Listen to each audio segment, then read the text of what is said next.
Runjun's Kitchen আপোনালোকক স্বাগতম আজি আমি বনাম ক্ৰিস্পি প্ৰনৰ ৰেচিপি বলকচোন ট্ৰাই কৰো ক্ৰিস্পি প্ৰন ফ্ৰাই বনাব কাৰণে মই হাফ কেজি মান প্ৰন লৈছো এখিনি ধুনিয়াকে সাফা কৰি লৈছো এতিয়া এই প্ৰনৰ দুইটা সাইডতে এনেকে কাটি লম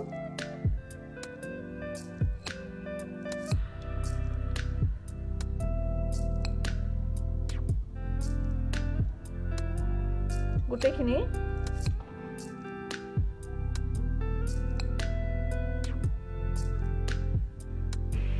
কটা হৈ গৈছে এতিয়া ইয়াত অলপ 2 পিঞ্চ মান নিমখ দি দিম আৰু দিম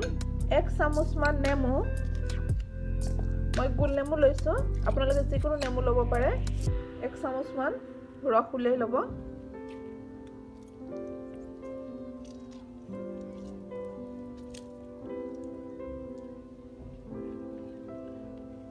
এখন ধুনিয়াকে মিক্স কৰি দিম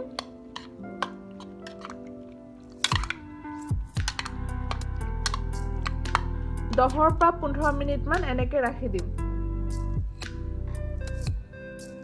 এইখিনি 10 মিনিট মান হৈ গৈছে এতিয়া এটা প্লেটত 4 চামুচ মান ময়দা লম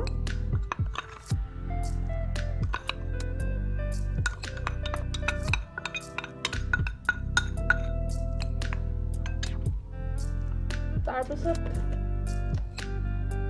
অলপ নিমখ আধা চামুচ মান নিমখ লৈছো আধা চামুচ মান চিলি পাউডাৰ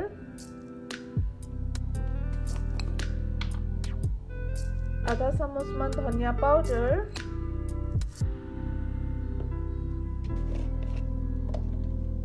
আধা চামুচ মান জিৰা পাউডাৰ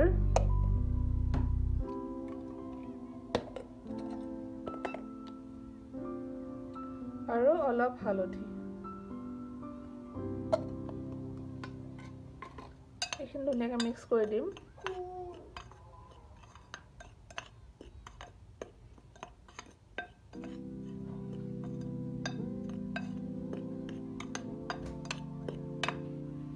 এতিয়া তাৰ পিছত লাগিব দুটা কণী এই দুটা কণী ভাঙি দিম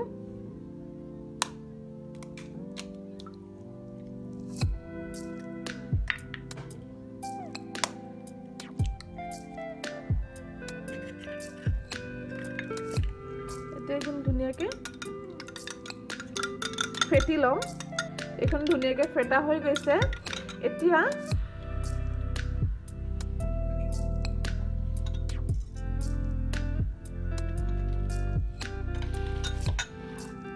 এই প্ৰনখিনি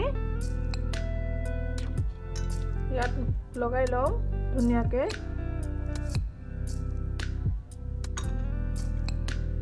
তাৰ পিছত কণীত দিম আকৌ ইয়াত দিম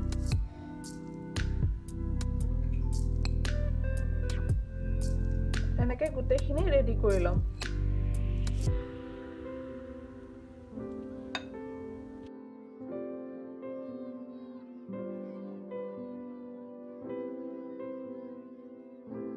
এইখিনি গুটেখিনি হৈ গৈছে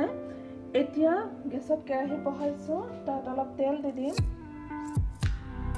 তেলটো গৰম হোৱা আৰম্ভ হৈছে এতিয়া এটাকে দি দিওঁ লো ফ্লেমত 5 পৰা 7 মিনিট মান ফ্ৰাই কৰিব দুইফালে মিলাই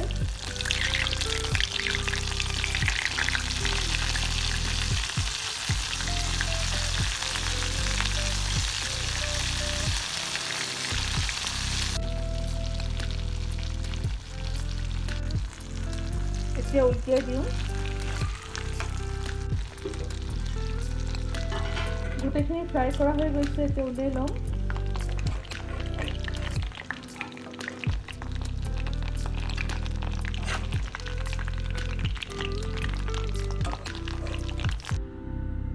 এয়া আমাৰ ক্ৰিস্পি প্ৰন ৰেডি হয়ে গল লেটুস গাজৰ নেমু আৰু পুদিনা দি অলপ গাৰ্নিচিং কৰি দিছোঁ এনেকৈ খাই মই বিৰাটে ভাল পাওঁ আপোনালোকেও নিশ্চয় ট্ৰাই কৰিব আৰু জনাব কিন্তু নাপাহৰিব কেনেকুৱা লাগিল খাই আৰু যদি মোৰ চেনেলত নতুন আছে প্লিজ ছাবস্ক্ৰাইব কৰিব আৰু লাইক কৰিব মোৰ ভিডিঅ'ত নেক্সট ৰেচিপিত লগ পাম তেতিয়ালৈকে বাই বাই টেক কেয়াৰ ধন্যবাদ